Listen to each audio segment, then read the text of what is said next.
Hello friends, welcome to our bake and more. ఈరోజు ఈ వీడియోలో నేను ఇంట్లో మీ దగ్గర కేక్ క్రీమ్ లేకపోయినా ఎగ్లెస్ చాక్లెట్ కేక్ని ఈజీగా ఎలా చేసుకోవాలో చూపిస్తున్నానండి.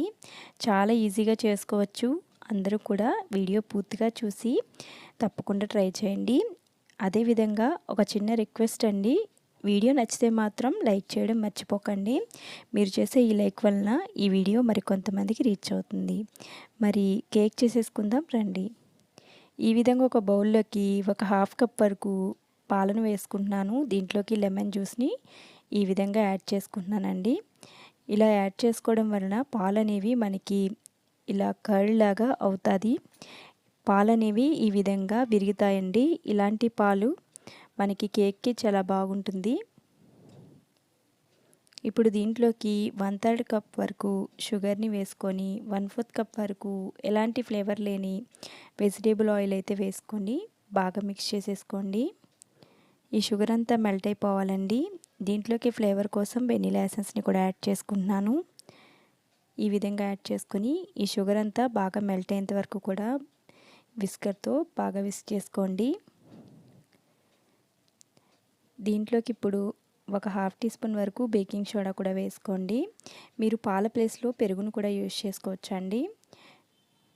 చూస్తున్నారు కదా, ఈ విధంగా నేను ఇక్కడ గోరువెచ్చని పాలను అయితే తీసుకున్నానండి. పూర్తిగా చల్లారిన పాలను తీసుకోలేదు. ఇప్పుడు ఒక జల్లెడ పెట్టుకొని 3/4 కప్ వరకు మైదా పిండి తీసుకోండి. చూస్తున్నారు కదా, ఈ కప్లో ఇంతవరకు వస్తే ఇది 3/4 కప్ అవుతుంది. ఇప్పుడు 1/4 కప్ వరకు కోకో పౌడర్ని యాడ్ చేసుకోండి. నేను ఈ కప్లోనే వేసేస్తున్నానండి కోకో పౌడర్. అప్పుడు ఇది మొత్తం కలిపి 1 కప్ అవుతుంది. చూస్తున్నారు కదా, ఈ విధంగా మెజర్ చేసేసుకొని ఈ విధంగా చూస్తున్నారు కదా, ఈ విధంగా వచ్చిన తర్వాత ఈ విధంగా జల్లెడలో వేసుకోవాలి. ఇప్పుడు 1 టీ స్పూన్ వరకు బేకింగ్ పౌడర్ని కూడా వేసుకొని బాగా జల్లించుకోండి. ఫ్రెండ్స్, మీలో ఎవరైనా మన ఛానల్ని కొత్తగా చూస్తున్నారా అయితే ప్లీజ్ సబ్స్క్రైబ్ చేసుకొని చూడండి. దానివల్ల నాకు కూడా ఎంకరేజ్మెంట్గా ఉంటుంది కదా. ఇప్పుడు ఈ విధంగా ఎలాంటి లంప్స్ లేకుండా కేక్ బ్యాటర్ కన్సిస్టెన్సీ వచ్చేంత వరకు కూడా బాగా మిక్స్ చేసేసుకోండి. చాలామంది వీడియో చూస్తున్నారు కానీ ఎందుకో లైక్ చేయడం లేదండి. సో నచ్చితే మాత్రం లైక్ చేయండి.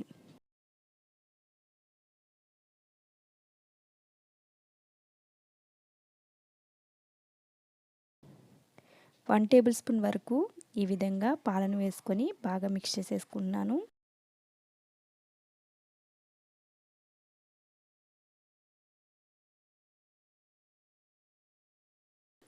మనకి పర్ఫెక్ట్ అయిన కేక్ బ్యాటర్ అనేది ప్రిపేర్ అయిపోయిందండి. చూస్తున్నారు కదా, ఈ విధంగా కావాలంటే మీరు ఎగ్స్తో కూడా ఇలా ఈ కేక్ని అయితే ప్రిపేర్ చేసుకోవచ్చండి.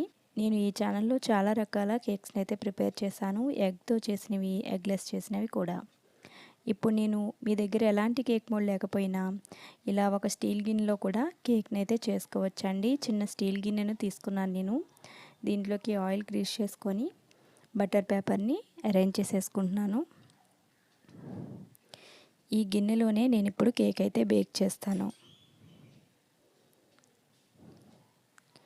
చూస్తున్నారు కదా, ఇలా హైట్గా ఉన్న గిన్నె తీసుకుంటే మనకు కేక్ కూడా హైట్గా వస్తుందండి.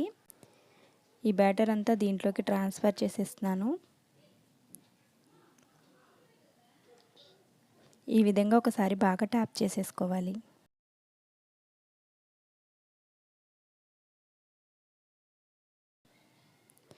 ఇప్పుడు ప్రీహీట్ చేసుకున్న కడాయిలో ఈ మౌల్డ్ని ఉంచి 25 to 30 మినిట్స్ వరకు లో ఫ్లేమ్లో బేక్ చేసుకోండి.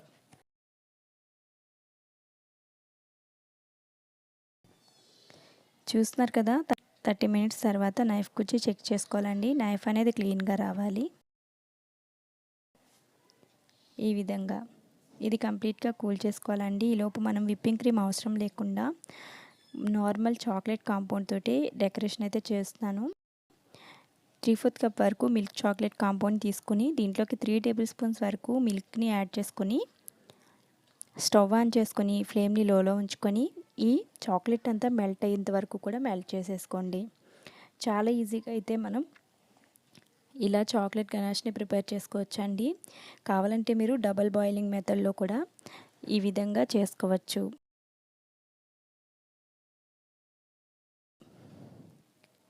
మన ఛానల్లో చాలా రకాల చాక్లెట్ గనాష్ రెసిపీస్ కూడా ఉన్నాయండి. ఇంట్రెస్ట్ ఉన్న వాళ్ళు తప్పకుండా చూడండి. చూస్తున్నారు కదా, మన చాక్లెట్ గనాష్ ప్రిపేర్ అయిపోయింది.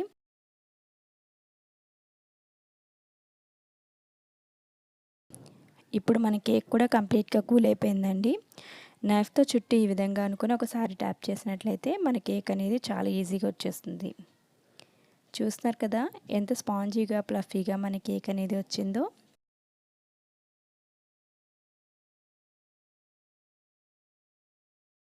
ఈ కేక్ని నేను 3 లేయర్స్ లాగా కట్ చేస్తున్నానండి.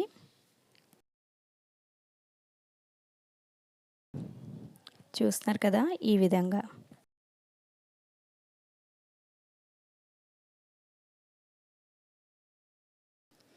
ఇప్పుడు నేను ఇందాక ప్రిపేర్ చేసి ఉంచుకున్న చాక్లెట్ గనాష్ని ఒక్కొక్క లేయర్ పైన వేసుకొని అరేంజ్ చేసుకుంటున్నాను. షుగర్ సిరప్ అనేది యాడ్ చేయడం లేదండి. ఆల్రెడీ మనం ఇక్కడ చాక్లెట్ గనాష్ వేస్తున్నాం కాబట్టి ఈ స్వీట్నెస్సే సరిపోతుందండి. మీరు ఇంకా షుగర్ సిరప్ వేసినట్లయితే అస్సలు తినలేరు. చాలా స్వీట్నెస్ అనేది ఎక్కువైపోతుందండి. సో షుగర్ సిరప్ వేసుకోవాలనుకుంటే మీరు కేక్ స్పాంజ్లో ఇంకొంచెం షుగర్ని తగ్గించుకొని వేసుకోండి. అప్పుడైతే మీకు స్వీట్ అనేది సరిపోతుంది. ఈ క్వాంటిటీస్తో కేక్ చేస్తే మాత్రం షుగర్ సిరప్తో ఫిల్లింగ్ అయితే చేసుకోకూడదండి.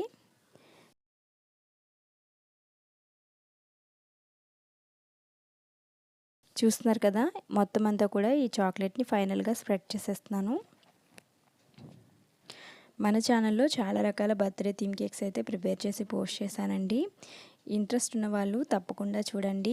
ఇంట్లోనే కేక్స్ చేసుకోవాలనుకునే వారందరికీ కూడా ఆ కేక్స్ అన్నీ కూడా చాలా బాగా యూజ్ అవుతాయి. కాసేపు ఫ్రిడ్జ్లో ఉంచాలండి, అప్పుడు ఇది సెట్ అవుతుంది. కాసేపు ఫ్రిడ్జ్లో ఉంచి తీసాక ఈ విధంగా వస్తుంది. నేను ఇక్కడ కేక్ బోర్డ్ పైకి ఈ కేక్ని అయితే ట్రాన్స్ఫర్ చేసేస్తున్నాను, కట్ చేసుకోవడానికి వీలుగా ఉంటుందని. ఇక్కడ నేను టర్న్ టేబుల్ కూడా యూజ్ చేయలేదండి. సింపుల్గా బర్త్డే కేక్ని అప్పటికప్పుడు చేసుకోవాలనుకుంటే ఇలాంటి కేక్ని అయితే ప్రిపేర్ చేసేసుకోవచ్చు. చూస్తున్నారు కదా, ఫైనల్గా ఈ విధంగా కట్ చేసేస్తున్నాను. చాలా యమ్మీగా ఉందండి. పిల్లలకైతే చాలా బాగా నచ్చుతుంది. Yummy tasty eggless chocolate cake అనేది ప్రిపేర్ అయిపోయిందండి. చూస్తున్నారు కదా ఈ విధంగా.